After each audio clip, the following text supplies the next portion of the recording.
Bakundwa b'Imana mwumviriza Radio Maria Burundi, kaze tuzirikane twongereshe mu ngiro ijambo ry'Imana ryo kuri munsi w'Imana, aho duhimbaza umunsi mukuru cyane w'umushamwiranda wa Yezu wa mushaha wadukunze. Niho dutangarira tubonera urukundo Imana yakunze abantu bose, urukundo yerekanye muri Yezu Kristo, ngo natwe urwo rukundo tugwerekane hagati yacu, ko twemeye kwigishwa na Yezu Kristo umwigisha wacu, yitonda kandi yicisha bugufi bivuye ku mutima.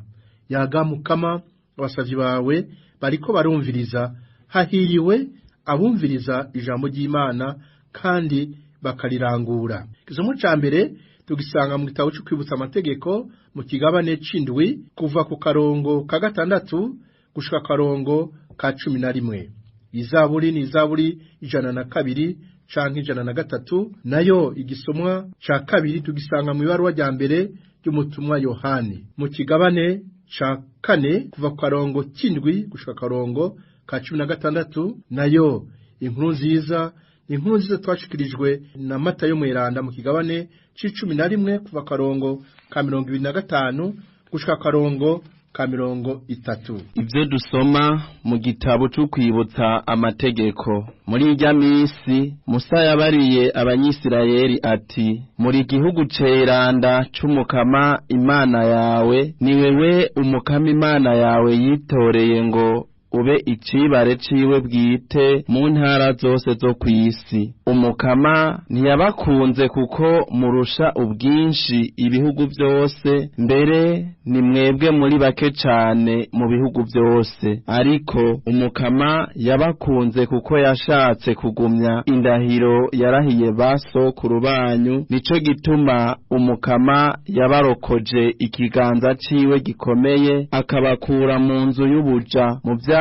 Farawoni umwami wa Misiri. Uramenya rero ko Umukama Imana yawe ari we Mana, Imana idahemuka, izigamira isezerano ryayo n'ubuntu bwayo abayikunda, bagakurikiza amategeko yayo gushika ku ruvyaro rw'igihumbi. Ariko yihora abayanka bose, ikabatikiza, ntiteba kwihora uwuyanka. Urazigama amategeko n'ingingo ndagutegetse uyu munsi, kandi ubikurikize. Iryo ni ijambo ry'Umukama.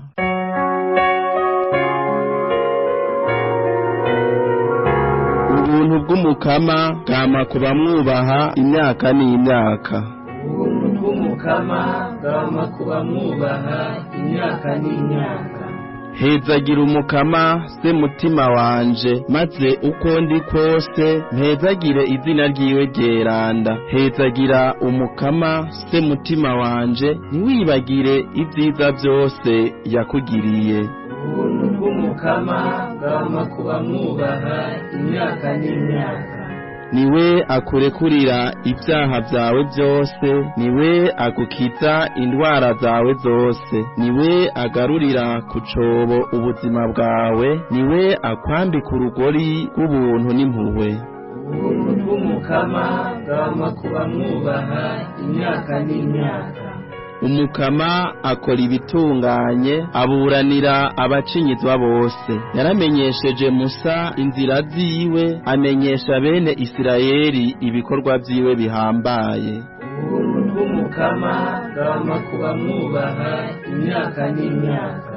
Umukama ni nyene impuhwe n'imbabazi, ntakazishavu, yuzuye ubuntu. Uko ducumura siko duhana, ntagera ingere ku vyaha vyacu. Ubuntu bw'Umukama bwama kuba mwubaha imyaka n'imyaka.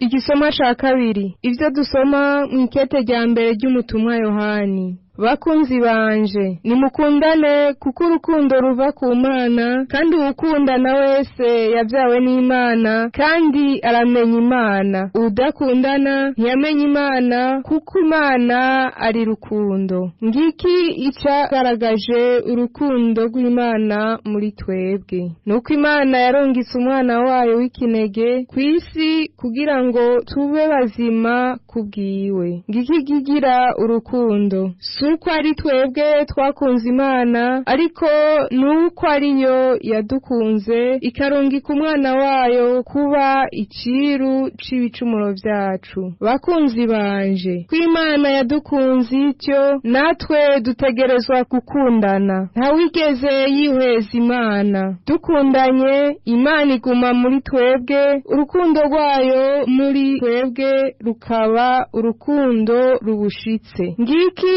ikitumenyesha yuko tuguma muri yo, nayo ikaguma muri twebwe. Nuko yaduhaye mutima wayo. Natwe twarihweje kandi turemeza yuko Data yarungitse umwana wiwe nk'umukiza w'isi. Uwemera wese yuko Yezu ari umwana w'Imana, Imana iguma muri we, nawe akaguma mu Mana. Natwebwe twaramenye kandi twaremeye urukundo Imana idufitiye kandi rutubamwo. Iryo ijambo ry'Umukama.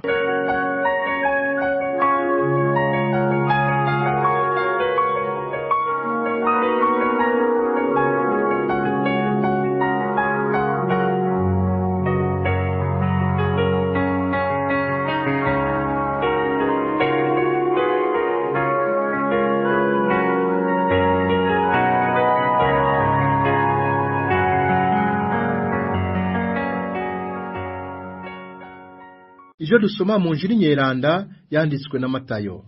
Muri rya misi Yesu yavuze aya majambo ati: Dawe Mukama w'ijuru n'isi, ndagushemeza kuko wahishije ivyo bintu abanyabwenge n'abahinga ukabimenyesha ibitazi. Niko dawe kuko ariko abishatse. Dawe yarampaye ibintu vyose, kandi nta numwe amenya mwana atari se, kandi nta umenya se atari mwana, be n'uwo mwana azoba yamumenyesheje. Nimuze mwebwe mwese murushe kandi muremerewe, nzobaruhura. Nimwemere inganji yanje, mukunde n'ivyo nigisha, kuko nitonda kandi nkicisha bugufi bivuye ku mutima, niho muzoronka akoyoko k'imitima yanyu. Nivyo kuri inganji yanje ntiremereye, navyo ivyo nzobashinga ntibizobavuna. Dushemeze ijambo ry'Imana. Kristo shemezwa.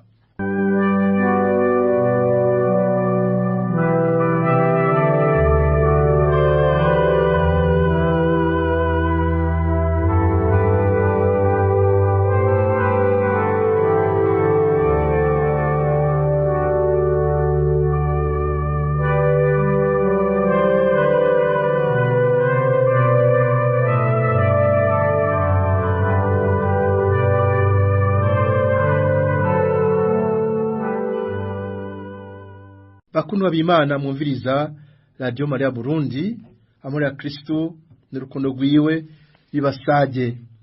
Twaje kumva ijambo ry'Imana ryo kuri umunsi mukuru cyane umushaha mweranda wa Yezu Kristo. None bavukanyi, ijambo rikuru ni ijambo ry'urukundo. Nkuko tujeje kuvyumva ha mu gisomwa ca mbere mu Zaburi, mu gisomwa ca kabiri, aho dushimika kuri amajambo Imana ni rukundo, uguma mu rukundo aguma mu Mana, nayo Imana ikaguma muri we. Udakundana ntiyamenye Imana, kuko Imana ari rukundo. Cyo twumvise mu gisomwa ca kabiri mu rwa rya mbere cy'umutumwa Yohani. None bavukanyi, bakundwa b'Imana mwumviriza Radio Maria Burundi, ijwi ry'Imana iwanyu, ijwi ry'Imana iwacu. Eklezia yo mu Burundi duhaye akaryo nyako ko guhimbaza rwose mu kanyamuneza kamuje umunsi mukuru cyane umushaha mweranda wa Yezu Kristo. Uwo munsi mukuru usanzwe uhimbazwa kuwa gatanu ukurikira umunsi mukuru w'isakramento ryeranda muri Eklezia yose, ariko muri Eklezia mu Burundi kora kora mwanya w'umusha wa Yezu ari benshi bashimye ko tuhimbaza twese hamwe kuri umunsi w'Imana. None rero muri uwo mushaha mweranda wa Yezu Kristo nta kindi twihweza dutangarira atari urukundo Imana ifitiye igihugu cayo, ariko kandi cyane cyane urukundo ifitiye ibihugu vyose, abantu bose, kwa rukundo rwibonekeje muri Yezu Kristo kugira ngo tubeshweho nawe. Mu kwihweza urwo rukundo Imana yadukunze, natwe tuhakura icigwa kandi n'itegeko ryo gukundana nk'uko Yesu yadukunze, kuko twemeye kuja ku ishure ryiwe rya Yesu Kristo umwigisha wacu, yitonda kandi yicisha bugufi bivuye ku mutima. Nimuze rero tubizirikane muri izi ntambuko zikurikira. Ubwa mbere tuzirikane urukundo Imana ifitiye igihugu cayo. Iyo twumvise mu gisomwa ca mbere, igihugu cerana c'Imana ceguye ku Mukama, Imana yarakunze ico gihugu kuko yashatse kugumya indahiro yarahiye basekuru babo. Nico gituma Mukama yarokoye Abanyisraeli, abarokoze ikiganza ciwe gikomeye, abakura mu nzu y'ubuja mu vyara vya Farawoni umwami wa Misiri. None Imana isaba Abanyisraeli nuko baziga amateka, amategeko n'ingingo abategetse kandi babikurikize. None inyishu kuri urwo rukundo Imana yeretse igihugu cayo, inyishu ya mbere ni uguhezagira iyo Mana n'umutima wabo wose, kuyininahaza no kutibagira ivyiza Umukama yabagiriye. Hama ica kabiri ni ugushira mu ngiro amabwirizwa Umukama abategetse. Hezagira Umukama se mutima wanje, maze uko ndi kose mpezagira izina ryiwe ryeranda. Ntiwibagire ivyiza vyose Umukama yakugiriye. Niwakurekurira ivyaha vyawe vyose, niwagukiza indwara zawe zose, niwagarurira ku cobo ubuzima bwawe, niwakwambika urugori rw'ubuntu n'impuhwe. Ivyo ni vyiza Imana yagiriye Abanyisraeli, kandi iyo vyiza natwe idahengeshanya kutugirira. Kuko ica mbere Imana yaturekura ibicumuro vyacu, ikadukiza ku mutima, ikadukiza no ku mubiri indwara, ikadukura ku cobo. Imana ikatwambika urugori rw'ubuntu n'impuhwe. Umukama nawe nyene ubuntu n'imbabazi, ntakazi ishavu, yuzuye ubuntu. Uko ducumura siko aduhana, ntagera ingere ku yindi. Bakundwa b'Imana, murumva ko Imana twemera si Umukama wacu Yesu Kristo, si Imana nciyaho, ni Imana rukundo, Imana umuvyeyi wa twese, Imana yuzuye urukundo, urukundo rwose. None bavukanyi, nimuze iyo Mana twame tuninahaza, tuyihezagira n'umutima wacu wose, ko nico ca mbere twaremewe gutangaza ubwiza bw'Imana, guhezagira Imana kugira ngo tugwanye vya bitutsi vy'ishetani n'abayoboke bayo batutsi Imana kuko bayanka. Tuwe dukunda Imana, tuyihezagire, tuninahaze, ariko kandi ntibere mu kuninahaza, ariko bikurikirane no gushira mu ngiro amategeko Umukama yaduhaye kubera ko tumukunda. Twongera kandi twama twibuka ivyiza Umukama atugira, kuko uko twibuka ivyiza Umukama yatugiriye niko natwe tuheza tugatera imbere mu rukundo rw'Imana n'abavukanye. Bugira kabiri, nimuze dutangarire urukundo Imana yadukunze twese, abantu bose, muri Yesu Kristo yapfuye ku musaraba, hanyuma agasogotwa mu rubavu, hakisuka amaraso n'amazi. Imana abavukanyi ntiyakoze gusaba igihugu cayo, ariko yakunze ibihugu vyose. Navyo umutumwa Yohani atangaza agatomora mu ibaruwa ryiwe rya mbere, nko twavyumvise. Ngiki cagaragaje urukundo rw'Imana muri twebwe, nuko Imana yarungitse umwana wayo kw'isi kugira ngo tube bazima kubwiwe. Kugira ngo tube bazima, Yesu yemeye gupfa ku musaraba, aduha ubuzima bwiwe, asesa amaraso yiwe yose kugira ngo dukire ibicumuro. Umushaha wiwe wasogoswe wisusemwo amaraso n'amazi, ikimenyetso c'ivyiza vyose biva ku Mana turonkera muri Ekleziya, ikimenyetso c'amabanga y'Ekleziya, kugira ngo twame tugenda kuvomana akanyamuneza kuri iryo soko ry'ivyiza ridakama. Ego bavukanyi, Yesu umukiza wacu yaradukunze, aremera gusogotwa. Umushaha wiwe, mutima wiwe w'urukundo warugurutse kugira ngo ube isoko ridakama y'ivyiza. Tugume tugenda tumugana, aguma twitangira, aduhe ubuzima bwa buzima bw'Imana bukomere muri twebwe, bwa buzima bwatangura igihe twabatizwa mu batisimu ku bw'amazi kubiboneka no muri mutima mweranda y'abatisimu yaducyoroye ibicumuro byacu ikadukiza n'igicumuro cy'inyanduruko. Ariko kandi ayo mazi atwerekeza ku sakramento ry'ikigongwe cyose ducumuye tukigaya hanyuma tukiruka ikigongwe cy'Imana. Yobati iyo sakramento ry'ikigongwe riguma ritucyorora ridukomeza kugira ngo tubandanye urugendo. Amaraso nayo bavukanye ni ikimenyetso cy'ubuzima, n'ubuzima buri muri Yesu Kristo yapfuye ngo aduhe ubuzima gusesa amaraso yiwe, ariko kandi akongera katubera imfungurwa y'umutima muri Ukaristiya nyeranda soko ry'ubuzima. Ariko kandi Yesu akabandanya atwitwararika uko bukeye uko bwije. Yesu ntiyerekanye gusa urukundo Imana yadukunze, ariko kandi yabaye iciro cy'ibicumuro vyacu, yemeye gupfa kubera ibicumuro vyacu kugira ngo tubikire. Ngiki ikigira urukundo, suko ari twebwe twakunze Imana, ariko nuko ariyo yadukunze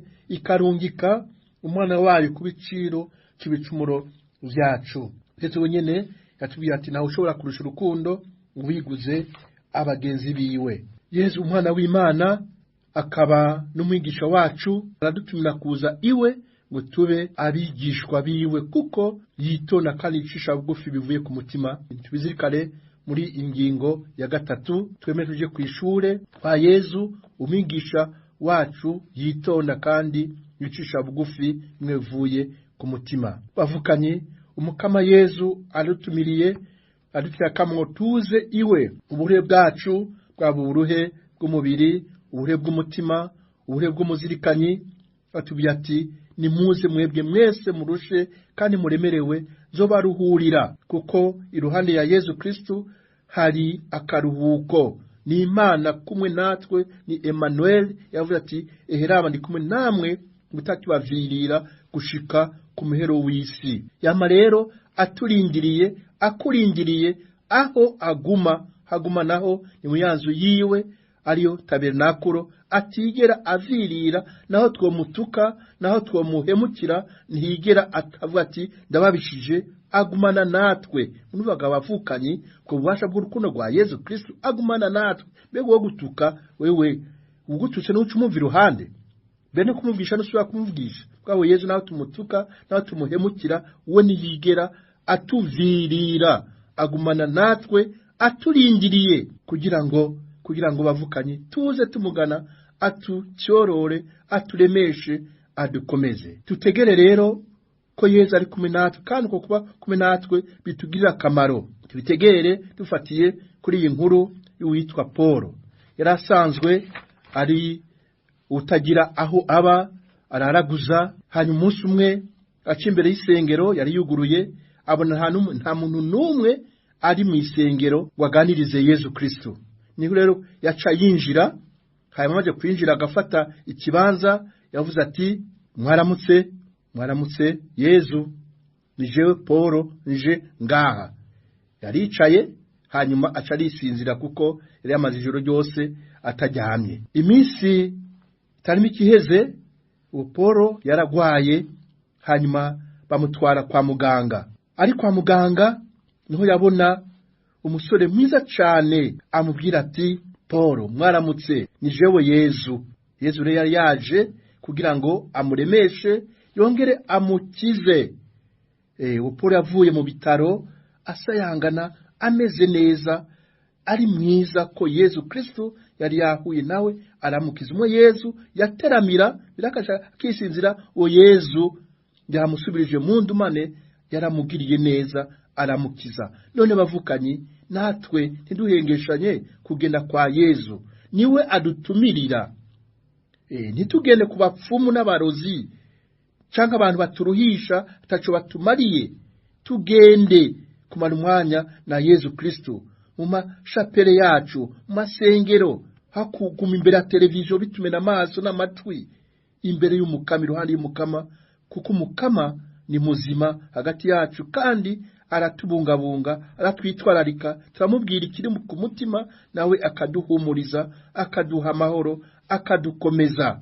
None yamari ngaho, yamaturindiriye, nimuze rero tugende tumugane, turonka akaruhuko k'imitima yacu. Uwo Yezu adutumirira n'umwigisha wacu, arafise inyigisho aduha, kandi inyigisho ikomeye, niwe nyene, kuko n'inyigisho y'urukundo. Muri iyo nyigisho rero niho turonkera akaruhuko, niho turuhukira, kuko urukundo ntigwigera ruvuna. Mbega murabona abavyeyi bacu ba mama baruha ngo kubera baguma badufasha twebwe abana babo. Umuvyeyi ntigera ruhishwa no guheka umwana wiwe, cyangwa kumwonsa, cyangwa kumwoza, ntigera bimuruhisha kuko amukunda.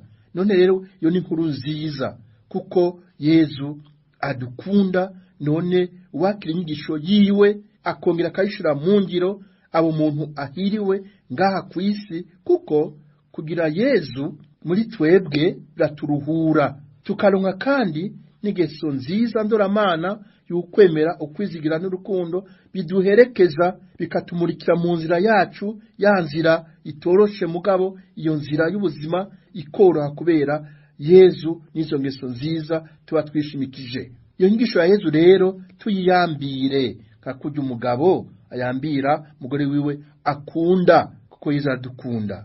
Uwo Yezu rero tubiye ati nduwitonda kandi nkishisha bugufi bivuye ku mutima. Nimiremeke umutwaro wanje, mube abigishwa banje, kuko nitonda kandi nkicisha bugufi bivuye ku mutima, niho muzoronka akaruhuko k'imitima yanyu. Twemeye tukigishwa na Yezu Kristu, we yitonda kandi akicisha bugufi bivuye ku mutima, nta kindi zoronka atari akaruhuko k'imitima yacu, kuko ubwitonzi no guca bugufi atakindi biduha atari ubwami bw'ijuru tubutangurira ngaha ku isi, kugira ngo tuzobwinjiremo bwose mu ijuru. Yezu rero nuwitonda akicisha bugufi kuko adukunda. Umutima ukunda niwo wicisha bugufi kandi niwo witonda. Ntidutinye rero kuba abigishwa ba Yezu Kristo, ntidutinye kumwegera, ko mutwaro wiwe uhahutse. Tuwa Yezu turemereye kandi umuzigo nawo wiwe urahwahutse. Uko nukuri kose ko Yezu Kristo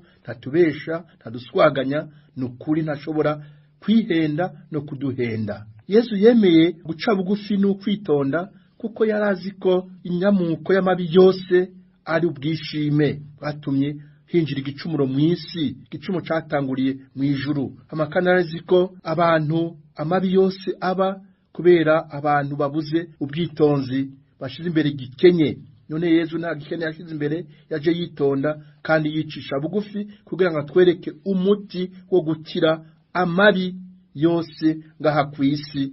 Uca bugufi akitonda, ubu ni wakiza abantu. Nayo uwishima kongera agashira imbere igikenye, uyo niwe atera amahane, atera akajagari mu bantu. None bavukanyi, Yezu atwigishije, umwigisha wacu yitonda kandi yicisha bugufi kubera urukundo. Tumukundiye akatwigisha, natwe turashobora kugendera muri urwo rukundo. Muri urwo rukundo Imana yadukunze rwiyerekanye muri Yezu Kristo. Twavyumvise mu gisomwa ca kabiri ko Imana yadukunze ityo, natwe dutegerezwa gukundana. Dukundanye Imana iguma muri twebwe, kandi urukundo rwayo muri twebwe rukaba urukundo rubushitse. Dukundanye Imana iguma muri twebwe. None Imana igumye muri twebwe ko urukundo, dushobora rero gukundana. Ngo rukundo rero rukigaragaza muri za ngeso zibiri zaranze Yezu Kristo, bwa bwitonzi buzira igikenye hamwe no guca bugufi. Ubwitonzi bavukanyi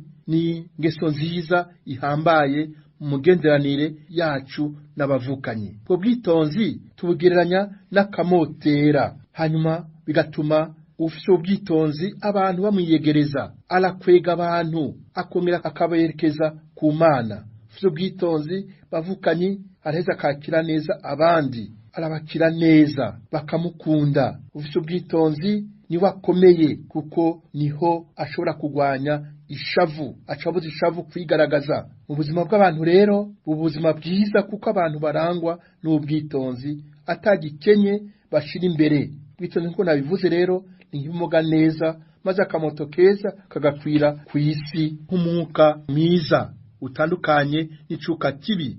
maze imitima ikamererwa neza, kukamotera k'ubwitonzi kanyengetera abantu bose twegereye no kugene twigenza no majambo tuvuga. Ubwitonzi buzagufasha uguca bugufi, ukaba nkako umuntu wese yicisha bugufi aritonda.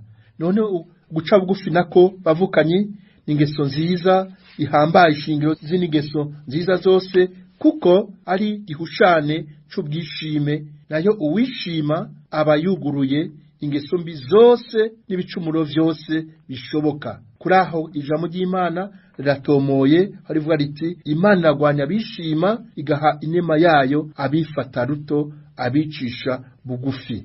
Uwicisha bugufi rero araheza akunguka ibintu vyinshi bavukanye, araheza agakira ibicumuro, agakomera, agakora ineza, kandi niwe aheza akaba umwitonzi. Uwo niwe kandi aronka ubuhirwe bw'ijuru, ko izaza hahiriwe abe n'umutima ushima ubworo, kuko ubwami bw'ijuru ari ubwabo. Aho harimwo ukwicisha bugufi kwaranze na Yesu Kristo. Mumva ko natwebwe mugenderanye yacu twoshira imbere ko guca bugufi nkuko na Yesu Kristo umwigisha wacu yabigize. Twishimye bavukanyi, twatugiye hejuru ya Yesu, none twosha tucika abande, ducika amashetani. None twishira imbere mu migenderanye yacu bwa bwitonzi. Maze rero mu gusozera twakire ko kamo Yesu aduteye ko kuza iwe kugira tuharonere akoyoko k'imitima yacu, twongere kwakingisho yiwe y'urukundo, hanyuma tuyigendere